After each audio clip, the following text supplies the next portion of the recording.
Who are your customers? How do they relate to your product? What needs does your product meet? Now, when you look at the needs that your product meet, you really have to go deep. You have to go beyond the surface, right? Because it's a pretty well-known fact that us humans, we are not rational. We're not really rational decision makers, right? There's a whole field of behavioral science that focuses on it. And pricing is absolutely one of those areas where most of our decisions are very emotion driven, right? So I'll tell you what I mean. uh, what price would you put on your child's safety, right? Or what price would you put on securing your child's future, right? And if you are a parent, I would say that just, you are willing to spend a lot to make these things happen. And we see this fact reflected in the fees of the daycares and schools, because they know that kids are something that parents really care about, right? The pricing structure of these institutions who take care of kids, who serve kids, take that into account in their pricing. How to monetize your product so it will delight both your customers and your company's financial team? Well, that's exactly what we are going to show you today. Hello, leggers, and thank you for joining us for another wonderful Practical Wednesday session. And it's just so great to meet you online and to give us all the opportunity to learn from the best product management professional in our industry and just to become better product managers. By the way, my name is Maria Cassis. I'm the founder and general manager of Product League, and what we do is helping you to become the best product manager you can be. And just now, we opened the application process for our sixth batch. It's amazing. It's crazy that we're already on our sixth batch, where you can learn from a mentor. This is what we do. We are a mentoring program with amazing, really amazing, and talented and dedicated product managers who are there to help you to become the best product manager you can be.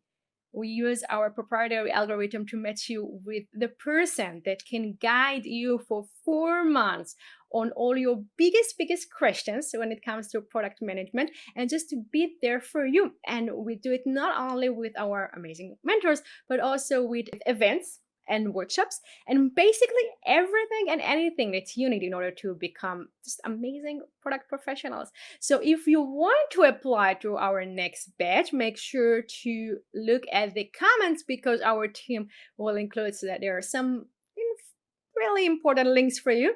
By the way, if you're new here, please make sure to use the chat to let us know that you're new, because we want to know you and we want to get to know you better and to invite you to special events like this one. So today we are going to learn about monetization. Now, building a product is a great learning experience. However, as we know, if you intend to make money off your product, you will need to think about how to monetize it. And you better do it fast and the right way. So today, our wonderful guest is going to teach us a framework to think about monetization. And we are going to cover three things. First is common monetization models. Second is your way to guide stakeholders to think about monetization. And a very important topic of the mistakes that you want to avoid when setting your product to make money. We are going to get down to all the nitty gritty of the monetization process, and we are going to do this with the wonderful Parul Goel that I'm so happy to bring into the stage. Hello, everyone. How are you today? I am good. Thank you for having me, Moya. Happy to have you here with us, and I want the audience to know why I'm so excited to have you here. So I'm going to introduce you a little, and just so you know, guys, Parul Goel is a product leader at PayPal, where she currently heads payment for the PayPal commerce platform and enterprise product she helped build from scratch. This is a big one. In her career spanning over 15 years, Parul has been part of several complex product builds. Some have been very successful, while others have served as great life lessons. And this is part of what we're going to talk today, right? We are giving Absolutely.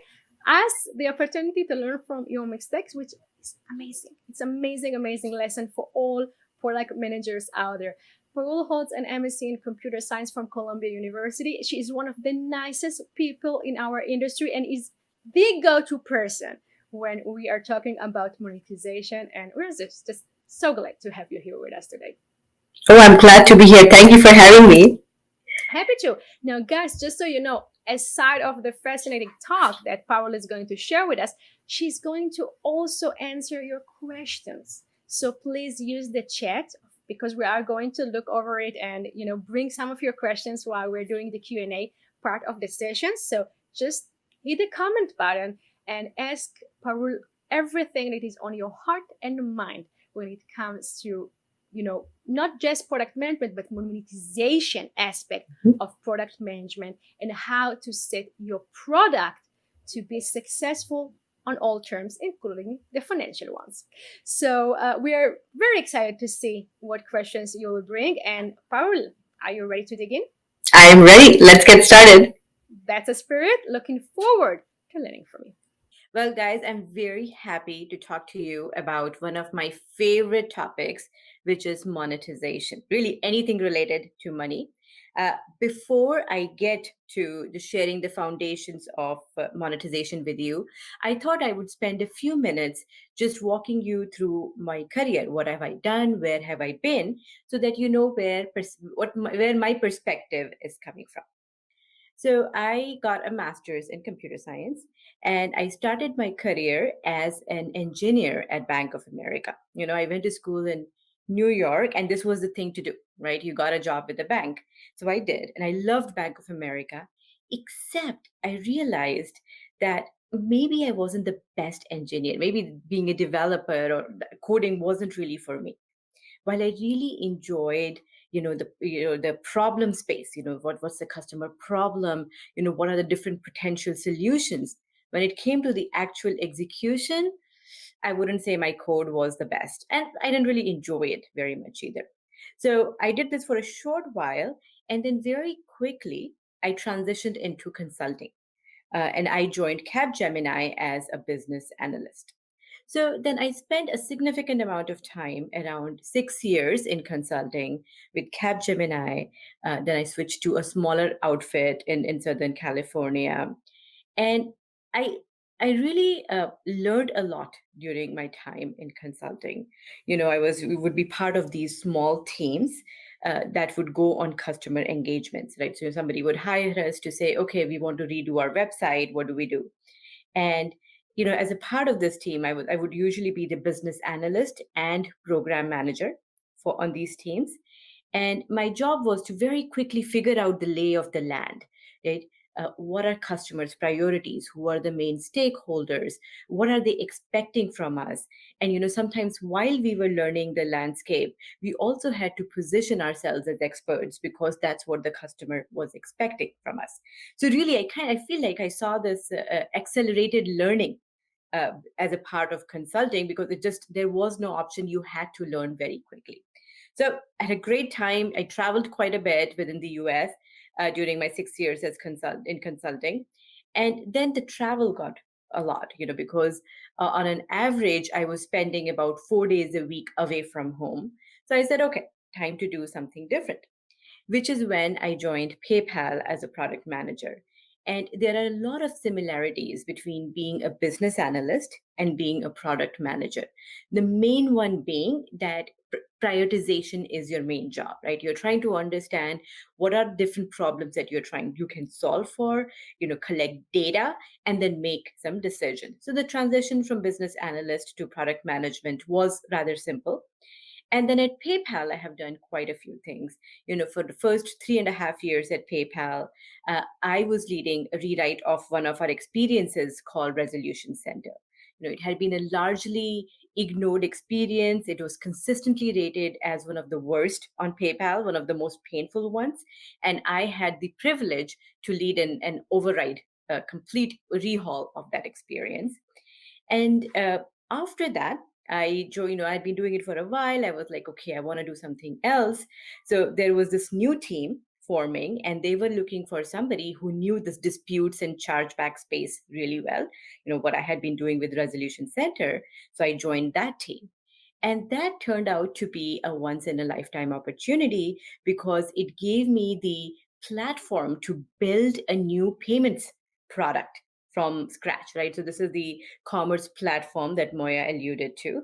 It's a payments platform that's targeted towards marketplaces, shopping carts. I helped build it. We piloted it. Now we have over 200 successful integrations, and now I lead payments and monetization for this product. So it's been a very exciting journey. And as Moira mentioned in my introduction, some things have worked out great, some things not so much. But I'll also tell you the learnings come from when things don't work out. So I do have a lot of learnings thanks to those failures. So just a little bit about where I have been, what I have done. Let's get into monetization. So as I was saying that before I wear my PM hat for monetization, I want to wear my consumer hat, right? And many of you might have heard this before, that there is no free lunch. That in fact, in my experiences, that's something that has been confirmed and affirmed multiple times. So when I was a student, I was doing my master's in New York. I was very broke, right? And at the on the college campus, there would usually be these events where they would serve food. So wherever I would see free food, I was like, all right, free lunch. I need to go stand in the line. And even there, I started realizing that there is no free lunch, right? I was paying for it in some ways. For example, I had to sometimes sit through lectures or an event that I wasn't really interested in just because I was, eating their food. Or sometimes somebody would come and say, hey, are you from the School of Science? If not, like this, this session is not for you. So I was paying with my self-respect. So, it kind of said, okay, the saying that there is no free lunch is true. In fact, just as recent as 2 weeks ago, I was looking to make a new logo for my blog. And so I Googled free logo maker and several of them came out, right? And I was very excited. I kind of, they asked you, what is your blog about? I said, okay, this is what I'm writing about. They gave me these great icons. I could play with the color scheme. I spent 15 minutes building the best logo, like the logo I loved, only to realize it wasn't free. I had to sign up for a monthly plan to host my blog with them to get that logo, right? So sure, making of the logo was free, but getting it wasn't free. So another story that confirmed, well, yes, there is no free lunch out there. As consumer, this might be bad news, but as a business, as a product manager, this is great news. And that's because your customers already understand that to get something of value, they have to pay for it, right? And the operative phrase here being something of value. And that's exactly what monetization is. Monetization is when you derive value or derive revenue from some value, product, service that you are delivering to your customers. Right? And that's where monetization comes in. It's a big field. What I am trying to cover today is really the basics of monetization, just to help you think about uh, how to go about monetizing your product or service, right? So we're going to think about, just I'm going to discuss a basic framework. We are going to go through some common monetization models, right? Pros and cons, when to use them. And then I'm going to talk a little bit about the mistakes that I have made, mistakes that I have others seen make when they think about monetization. Okay. I also want to say that I'm not really focusing on either enterprise products, SaaS products, or consumer products. This is really what I'm covering is the foundation, which would apply to either of these constructs. So let's start with, how do you monetize? If you are looking to monetize your product or service, there are some basic uh, decisions that you will have to make. In fact, there are a series of decisions that you will have to make. The first one being, whom do you monetize, right? Who is your paying customer? And you might be like, why? Of course, it's the buyer, right? The person who's getting the value is the one who's monetizing. And that's true, but it might not always be the buyer, right? If you look at your ecosystem broadly, you probably serve a group of customers, different types of customers or users, right? So I'll give you an example. When I go to Whole Foods, right, I am the buyer, so it's pretty clear cut. I pay for it. I get, four things for $80. That's Whole Foods for you. So that's number one. That's a simple model. Now, in the online world, if let's say I go to a marketplace, I go to Etsy, which is a US based marketplace, or eBay for that matter, and I buy something, how does the marketplace merchant make money? How does the merchant make money? Right? Through me. So if I pay $100, that's how they are making money. But now think about, in the online marketplace scenario, how does the marketplace make money? Right? If you're Etsy or eBay, because when I buy on those platforms, I am not paying them, but somebody is paying them. Mostly in case of marketplaces, it's the seller who's paying Etsy or eBay or whatever the marketplace platform is, right? They're paying a commission, sometimes per transaction, sometimes a monthly fee, to be able to use their platform, right? So that's a use case where Etsy, eBay, these marketplace platforms are not collecting, they're not monetizing the buyer, they're monetizing the seller, right? Now in some cases it gets even more complicated. So we are in a pandemic, we are stuck at home. I know I have been ordering a lot of or DoorDash, right, which is a food delivery service. Now if you're using DoorDash, how does DoorDash make money? DoorDash actually charges both the, me when I order food, I pay a delivery fee, and they charge the restaurant. So they charge the restaurant about, I want to say, a 20% commission, right? So they are actually monetizing both parts of their marketplace. Same with Airbnb, right? They charge the guest as well as they charge the host. So when you're looking at who are you monetizing, there might be an obvious user, right? But you spend time to really understand the entire ecosystem and really think about who's delivering value and who would be willing to pay for it. And by the way, who are you monetizing shouldn't just be limited to your users. Even the other enterprises, other companies, vendors, affiliates that you partner with, they could also become a source of revenue. And I will give you an example at PayPal, right? So we are a payments company. Sometimes we partner with large, shopping carts, marketplaces, really big platforms, and they help us bring traffic. Right? If they help us bring significant traffic, we do something called revenue share with them, right? Which is we share part of the profit they have made for us with them. So in that case, PayPal becomes a source of revenue for these vendors and partners, right? So, and by the way, you don't have to choose one. Like as with DoorDash and Airbnb example, we know at least they monetize the buyers and the sellers. For all you know, they're also monetizing their payments partners. So when you think about whom are you monetizing, think broadly. Look at all of the players, users, partners, and look to identify those opportunities. Okay. So that's the first decision you will make. Who are you monetizing? The second decision you will make is, what do you charge for and how much? Right? And this is a pretty important decision, and it would really depend on who are your customers, how do they relate to your product, what needs does your product meet. Now, when you look at the needs that your product meet, you really have to go deep. You have to go beyond the surface, right? Because it's a pretty well-known fact that us humans, we are not rational. We're not really rational decision makers, right? There's a whole field of behavioral science that focuses on it.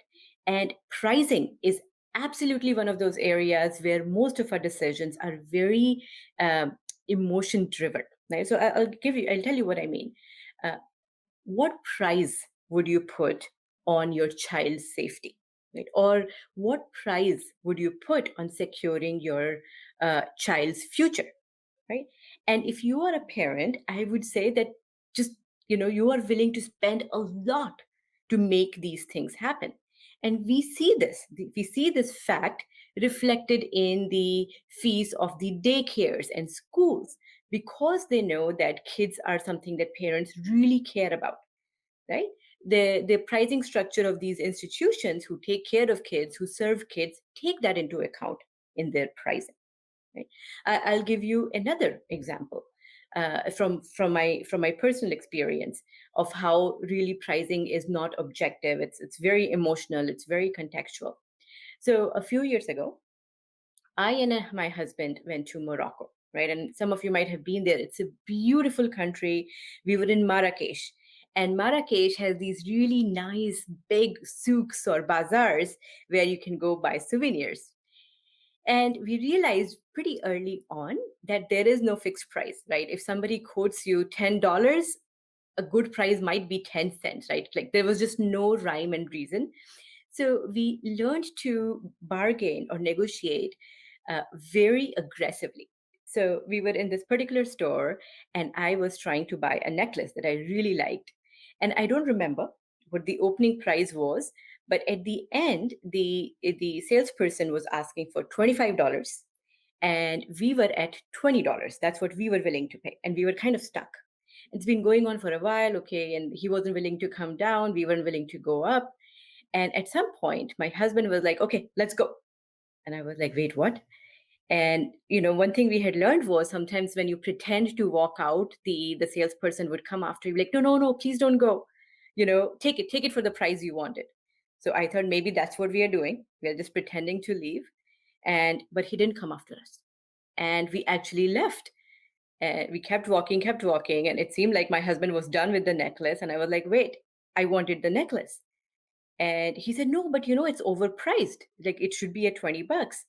And I said, we are in Morocco, we are in Marrakesh. I don't know if you're going to come back. Right? We spend $5 on coffee on a regular basis. So I don't mind paying the $5.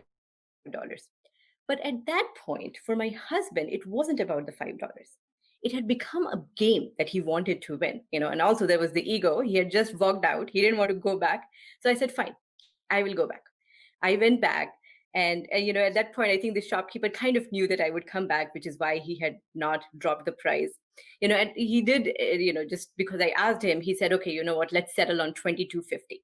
So I bought this necklace, which I hope you're able to see part of it, uh, for $22.50, right? Which I was super happy about. Very proud of my negotiation skill and the fact that I was able to go back. But let me tell you the best part of the story. We came back. A few months later, we were in Santa Cruz in California, and I saw the same necklace in one of the stores. It was listed for around $220 on sale. $220 on sale. And this is what I mean about pricing being subjective. Here, my husband thinks that I overpaid when I paid $22.50. And in Santa Cruz, there might be somebody who buys it for $220 and feels like, oh my God, I got such a great deal. And maybe that we have audience from Morocco, we're like, you paid $22 for that thing? That's like $2. So pricing is extremely contextual. It's highly emotional, and it's very hard to kind of. It really depends on what value the customer sees in your product. Right. So you might be wondering, if it's that contextual, how do you figure out that what's a fair price? What are people willing to pay? And the simple answer is you ask them. You do a lot of customer research around pricing, and you don't even ask them, right? Even asking is misleading. As many of you might have done window shopping, where you go and like, oh, you know what, I would like to buy this, I would like to buy this. But when you actually set out to buy a dress or a shirt, you don't like anything, because now you actually have to spend money. Right? So you don't even ask your customers. There are different ways to actually have them make that decision and see what decision do they make. So something you might want to look up is called fake door testing, right? Which is basically, you create a page, you list your product at, let's say, $10, and you're not really selling it for $10. It's something just to get a customer reaction, to see how many people would actually click on it, right? And that would give you a sense of what is a fair price point that customers are willing to pay, right? So there is nearly no fixed answer about what you charge for and how much. It depends a lot on your context. If there is one thing you remember from this presentation, you remember this, that pricing is extremely contextual, and that is something that you have to spend time upfront understanding the context, right? Understanding how customers perceive your product, service, and the value they get out of it. So think about that. This really is the most important part when you're working on monetization or pricing. The third decision you will make is how do you charge, which is almost as important as what do you charge. Right? So, for example, and we are going to talk a little bit about this, there are many different pricing models to choose from. Right. And so, how do you decide which one to go with? And again, this would depend on who are your customers, how do they relate to your product. It would also depend on your business, right? So, is it something like a loaf of bread where you sell it and you're done? Right? Is it a service where, even though I, for example, my my cable bill, I still have cable service. So it's not that they sell me the cable service and they're done. If they also have to provide me service, if I have an issue with it, if I have a problem with it, right? So that's baked into the price. How do you sell, how do you reach out to your customers is really important, right? Is it, if I am going to a website and making a decision about the product, the pricing has to be much simpler, right? Because as a consumer, I have a short attention span. I just want to make my decision with an informed decision as quickly as possible. But now, if I have a sales team who's going out and selling my product, then they can do the work for of explaining the pricing to customers, explaining different options. So then the pricing can be more complex. So how do you charge is almost as important as what do you charge. And I read the story that I would like to share with you.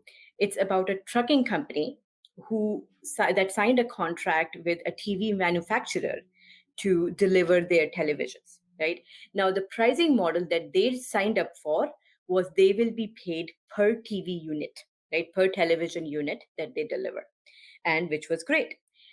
Over time, though, you know what happened? TVs got bigger and bigger, right? And they had signed a 3-year contract. So because the TVs got bigger, they were able to fit fewer of them in their truck. And this was a three-year contract, and over time they started actually losing money because now they could fit fewer televisions in their truck, so they had to make more trips, right? So this is just a story to show that how do you charge is really as important as what do you charge. So let's go into a few of the pricing models that you can consider. By no means is this an exhaustive list, right? There are a lot of new pricing models that are coming up every day. I just wanted to give you an introduction to a few of them and talk about how to approach, like how to decide which one to use. So let's start with the easiest one, right? The flat price. You have one product, you have one feature set, you have one price associated to it. So, really this is the default model for most of the physical products that we buy, whether it's our phone, whether it's a loaf of bread, whether it's the necklace, right? It's a flat price. You just pay that, it's yours for perpetuity. In the online world, I honestly struggled to come up with examples where we, outside of buying physical items, we still pay a flat price. A few examples I could come up with was, Kindle books. If I buy a digital book or an audio book, it's a flat price. If I buy my computer operating system, thankfully, that's a flat price. So the benefit of having a flat price is that it's simple, very easy for customers to understand, right? There are no hidden fees, there is no complexity. It's easy for them to make a decision.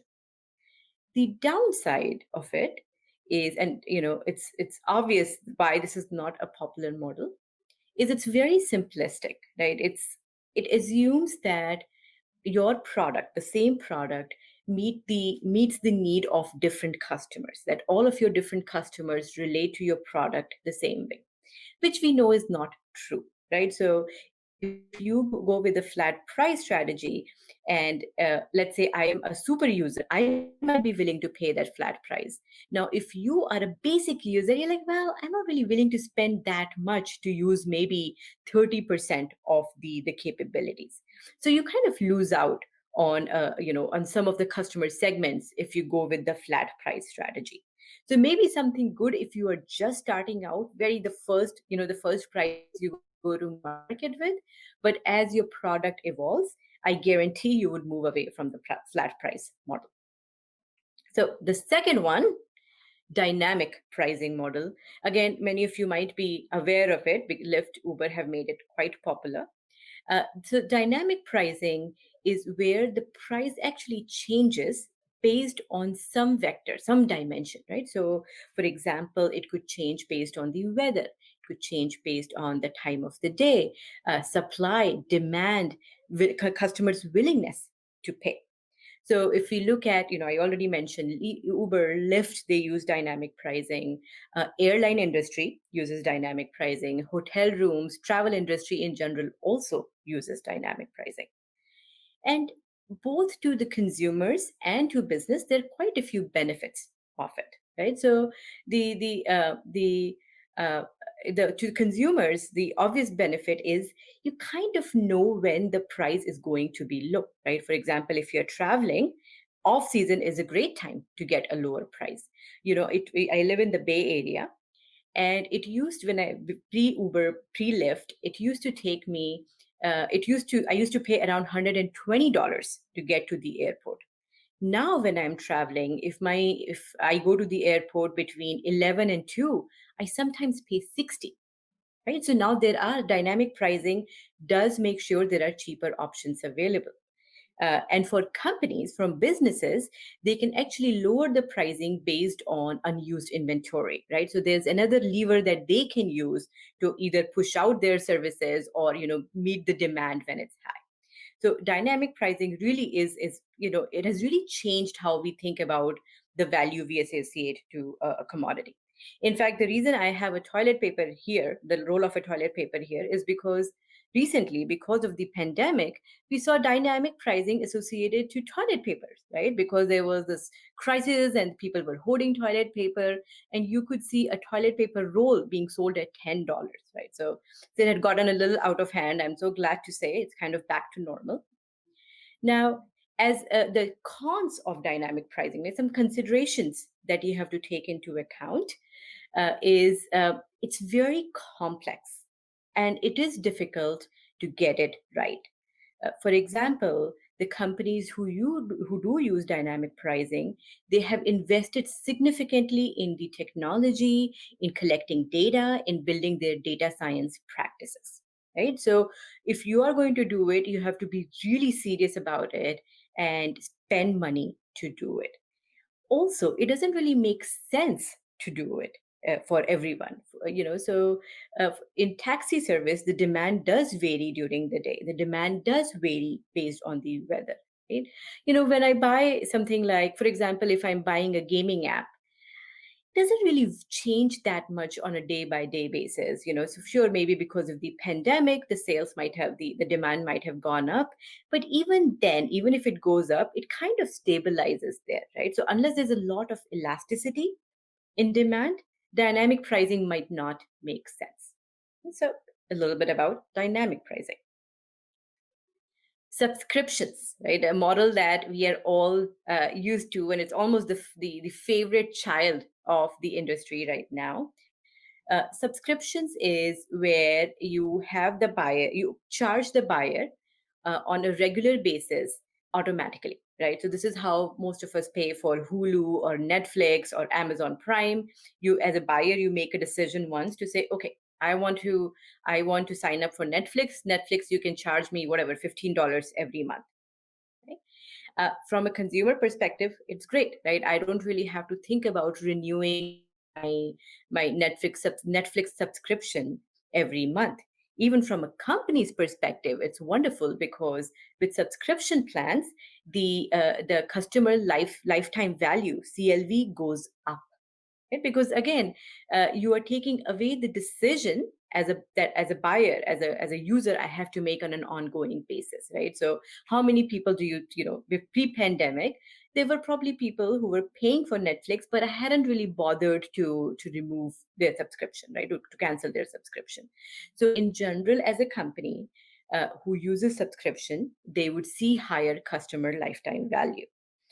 They also tend to have longer relationships with their customers, right? Because it's not really a transactional relationship.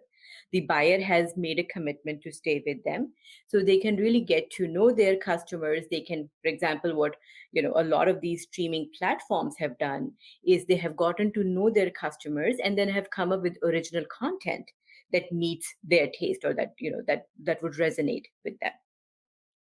Now, the downside of subscriptions is, as a customer, and you might have noticed this, if you are signing up for something and they are saying they will charge you every month, that I am a little bit hesitant to make that decision unless I am sure about the service, right? Because most of us are really bad at going back and canceling the subscriptions that we don't want, right? I mean, honestly, check your credit account. There are stuff that you're paying for that you might not be aware of because you have forgotten about these subscriptions.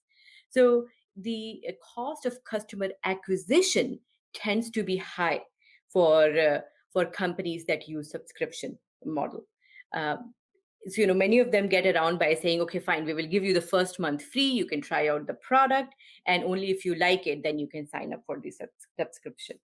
The second thing that happens is, and I know this because as I mentioned, I worked on resolution center, right, where customers would sign up for something, they want to cancel it but they cannot find the cancel button.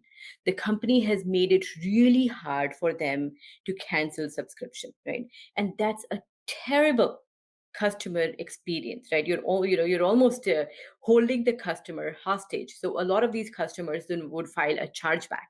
They will go to their payments provider and say, I don't want to pay for this service anymore, right? And it really hurts the trust that customers have in your brand.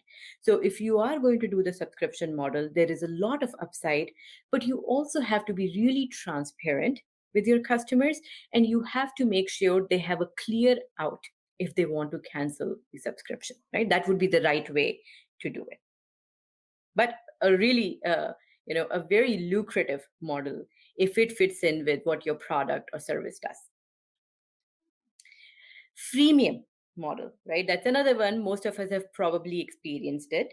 So freemium is when a product or a service has at least two tiers, and the entry tier or the basic tier is free to use, right? Free really for unlimited. You can use it for as long as you want, and it's free. There is limitation in along some dimension. So for example, I have here my fitness pal, which I won't say I use, but I have an account holder of for many years, and I have the free version. And if I want access to some of the advanced capabilities, like if I want to track my macros, I can't do it in the free version. Then MyFitnessPal tries to sell me the paid version. Zoom is another example, good example. There is a lot of functionality you can use as a free user of Zoom. You can do unlimited number of one-on-ones. You can do group meetings that cap at 40 minutes. But if you want to be able to record, if you want to be able to do group meetings longer than 40 minutes, then you have to sign up, right? So it's a great way to drive customer acquisition, right? I mean, imagine how many customers, how many accounts does MyFitnessPal have, because it's free and it is a valuable service. So it can also help your service or product go viral because you're really lowering the friction to sign up for your product. Now, the downside of a freemium model is it's very hard to make money. In fact, the number that I read was that companies that have freemium model see less than 10% conversion from a free customer to a paying customer. And that's a lot of pressure on your less than 10% customers who are actually paying for your service, right? So you better have a very good monetization model, which can then recoup for all of these people who are using your product or service for free. Freemium also works when there is no incremental uh, manufacturing or maintenance cost associated to your product, right? So for the most part, my fitness pal is an existing product, and there might not be a significant uh, cost associated to maintain it, right? Which is why they can afford to have so many free users. But if they were actually spending a lot of money building it, then having this huge base of free users might not make sense. So freemium is a great model, but it really does fit a very few use cases. Like, you have to be very careful when you sign up for it. Otherwise, you will end up with this large base of customers and very little revenue to show for it. So I thought I would also cover two pricing models that are usually used for enterprise products. Okay, just to give you a taste of how are they different. So the one I have here is per active user. In fact, this is something that Slack uses. You can see in the screenshot I have here. So, if you work for a company and your company uses certain tools, for example, we use Jira, we use Rally, there are, most of these tools are licensed, right? So your company would pay to say, let's say they pay for a license that supports up to 1,000 users, right? And they pay it upfront. And as it turns out that only 25 people use the tool, that's a loss for the company, right? They had overestimated how many people would actually use the tool. So what Slack has done, and I'm sure there are other examples out there, is saying that, you know what, you only pay for the users who actually use my product. Right?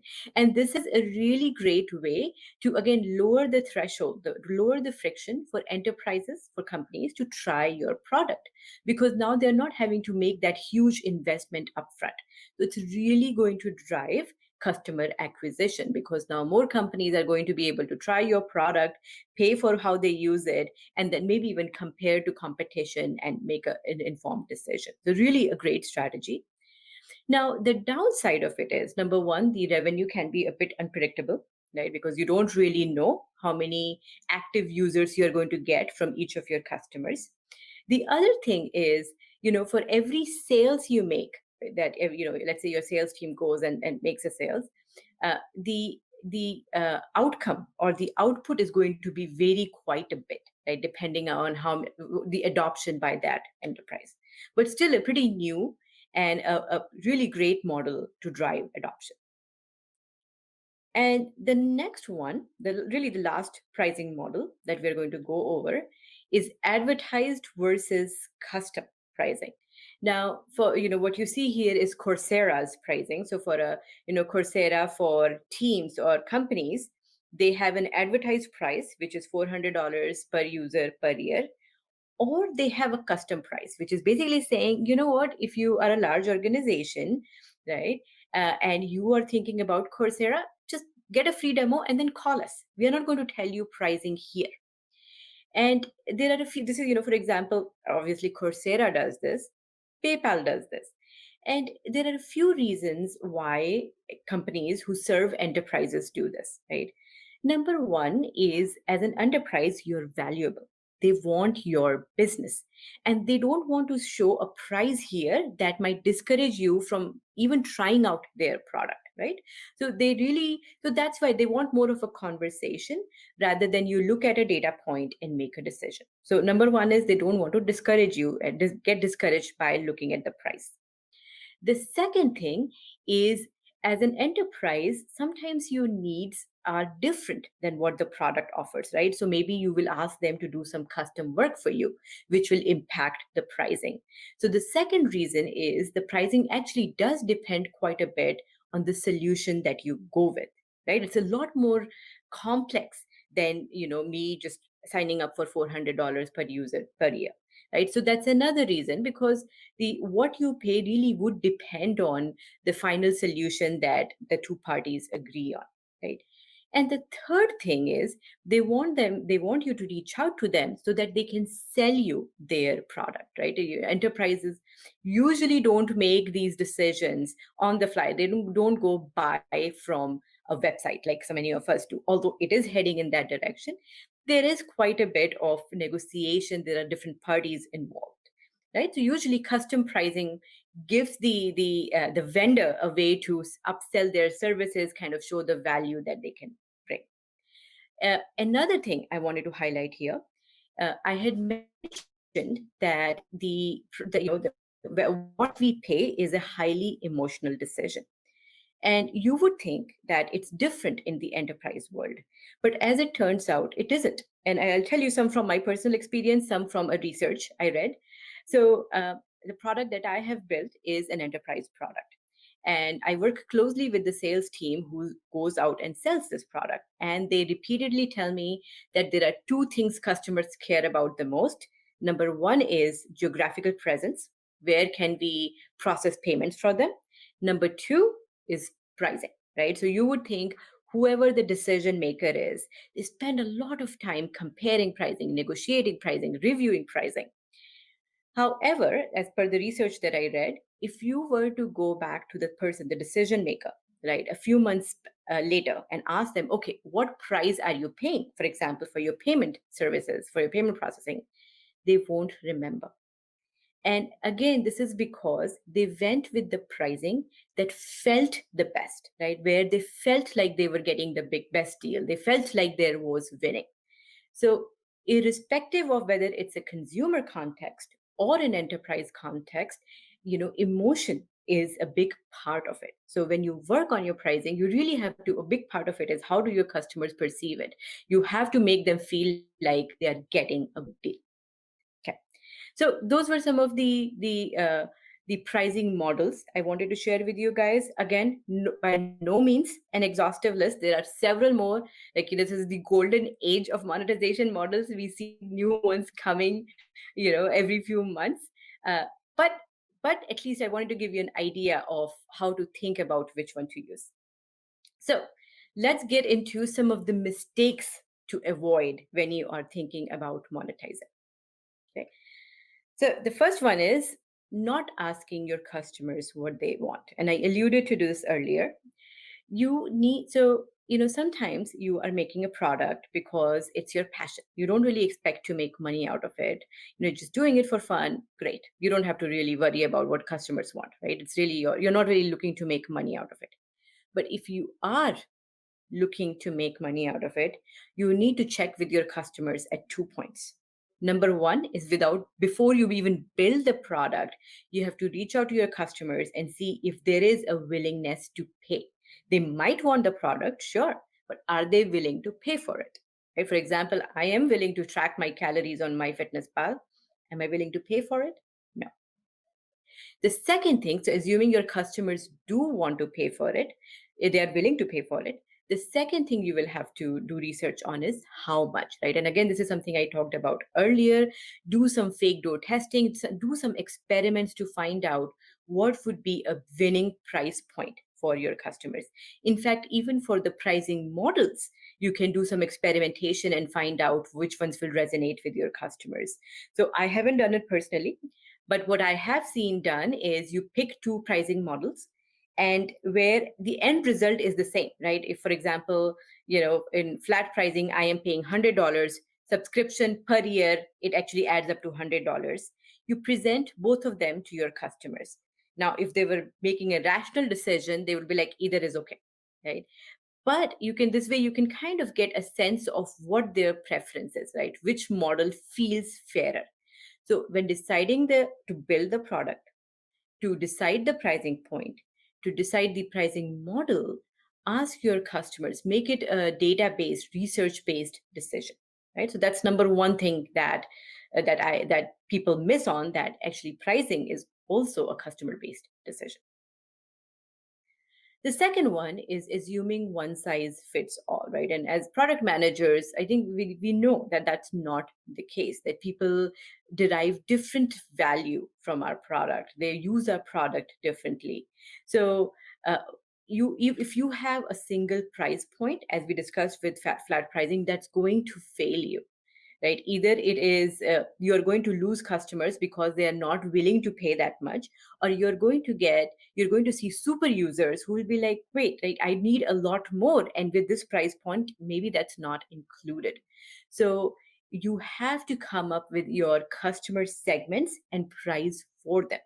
Something else to be aware of, and this is really goes beyond monetizing. Let's say if you're, for example, we have some segments for the area I work on, partners. We have about 10 segments, all or sub-segments all around. You're not going to be able to price for 10 different segments, right? You pick a few and you do a really good job of building your product and monetizing for those few segments. So don't assume one size fits all. Give your customers, something that fits to their needs. Okay. The third one is leaving money on the table. And this is really goes back to the first point that I had made. A lot of companies just limit to what they think they can monetize, right? They think there is just one paying customer. But that's not the case. When you're thinking about your monetization strategy, you have to think really broadly and really along two dimensions. Number one, who's paying for it? So as we already covered, there are multiple participants. Make sure you do, you kind of consider all of them when coming up with your monetizing strategy. The second thing is, what are they paying for? What happens usually is you launch a service, maybe, or product, maybe it's innovative, right? So you can put a premium price on it. Over time, though, competition would come up.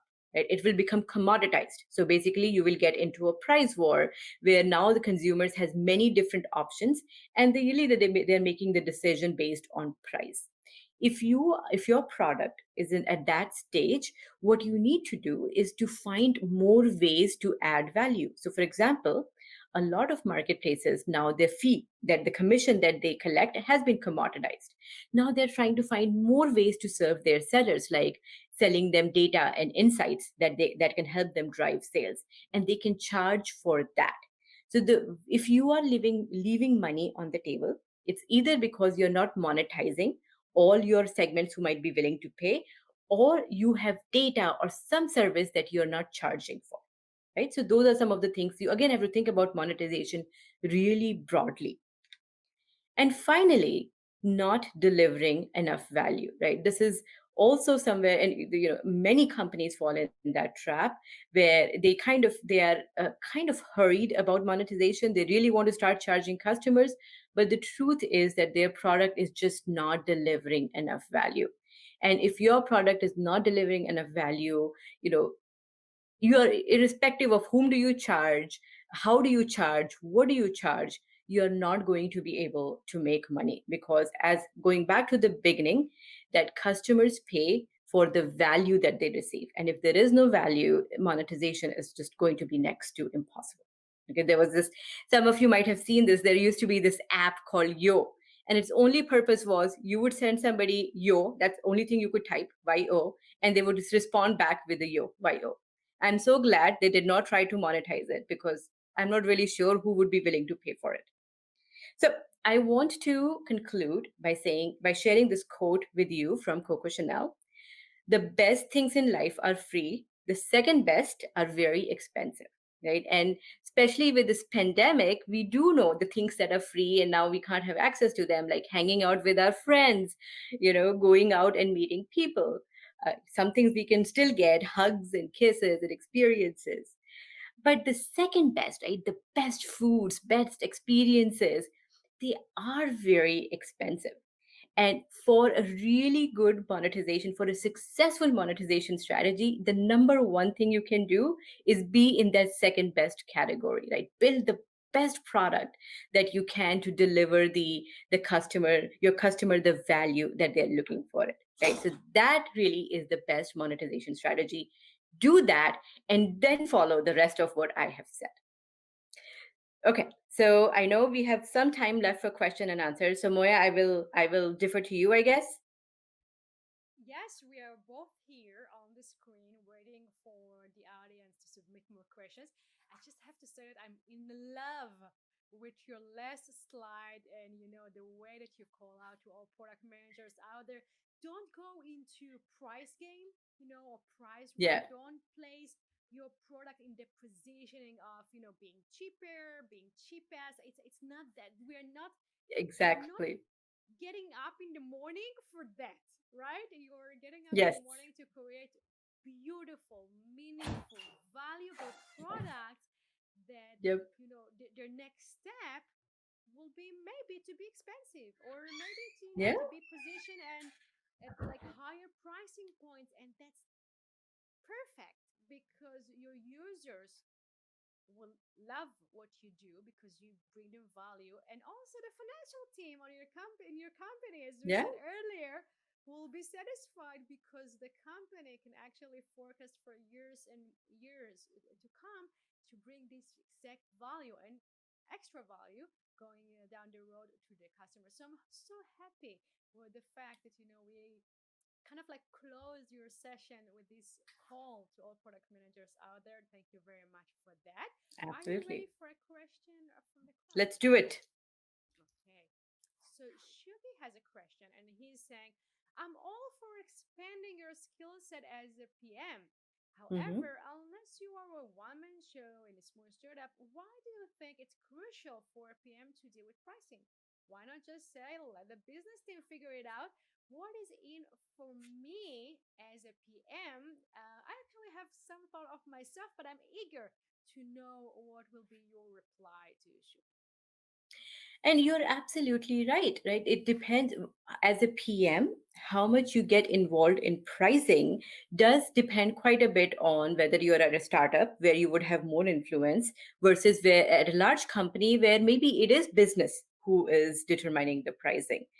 As a PM, though, if as you grow in your career, the way you can differentiate yourself, the way that you would become successful is knowing the business side really well, right? And business side would include your pricing strategy, your monetizing strategy. How much of a margin do you have with each of your customers? So maybe to become a product manager, you don't have to worry about pricing. To become a people leader, to become sorry, not a people a product leader, to become a business leader, you have to care about the business, and pricing is a big part of it.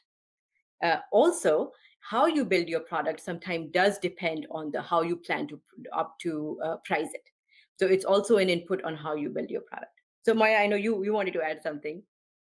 I just have a few thoughts about, from my own perspective and experience, both on, the hiring aspect of, when I'm looking for this Hmm. quality in product managers, and when I'm working with teams. So I can add into this equation that, and it goes perfectly with everything you just taught us, right? On this talk, this wonderful talk, that pricing is another term of being customer obsessed, Yeah. right? Because you're not stuck in your own head. You don't derive the Hmm. perception of the value from what you think about the product, or how much it costs Exactly. to put a few engineers in one big room and ask them to develop something. So Yep. you have to be so customer obsessed. You have to be so connected to the Hmm. value that you bring to your users and your customers. And only then you can think about pricing, right? So you may find that your business person on the team actually knows the different types of and models of pricing better than you. Okay. But if you are taking part in these decisions, Hmm. you set your path as a product professional to be customer focused. And I Yep. think that this is the biggest benefit of this talk, and everything that we just learned from you, because it's not an economic class. Hmm. Yes, right. We are not just sitting in a class Yep. learning about economics. We're doing the real work of making sure Yeah. that people will fall in love with our product to the degree that they will use their credit card. And pricing is a big part of your customer experience, which regardless of what level or what how where you are in your career as a product manager, you always care about. So Absolutely, that's another. Yeah. absolutely. And as you said, the difference between being a product manager and a product leader. Okay, this is what will set you apart. You are Yeah. not just there to, Exactly. just building a common puzzle. You are bringing a new puzzle, an innovation, something that users and customers fall in love with. And Hmm. this is, as you said, this is your way to set yourself and your career apart from everyone Yeah, else, which, this is absolutely. the biggest lesson for all of us, especially these days, with so Yeah. many changes in the industry. Hmm. We have to make sure that both our product and pricing models are set for the time. So I will also say, everyone who's now watching us and is learning from Parul, please make sure that following the recent changes in the world, that Hmm. you make sure that your pricing models are current and are relevant, right? Because your pricing model may have been perfect, I don't know, like 6 months ago, but these days the Yeah. world is changing. So this is such a wonderful, wonderful opportunity for us to learn from you and make sure that um, everything is set for success. Yeah. Thank you very much for that. Sure. Now, may I challenge you? Hmm. Totally. So we are product professionals here, and Okay. as you said, product management is much about prioritization. If we could choose from all the wonderful tips and tricks that you shared with us today, Hmm. one thing that you want everyone in the audience to remember and think about tomorrow morning, okay, when they Hmm. just open the laptop and start working, what is one thing that you would like to prioritize out of the full and long list of key elements that Yeah. everyone needs to think about? And I'll give you some time to think because I want to remind the audience that we want to stay in touch with them. So please make sure to like this video and like our page so you'll be notified about special events and future events like this one and have more meaningful experience of learning such as this one with Paul Goel. So Parul, what is the one thing that you would like to prioritize?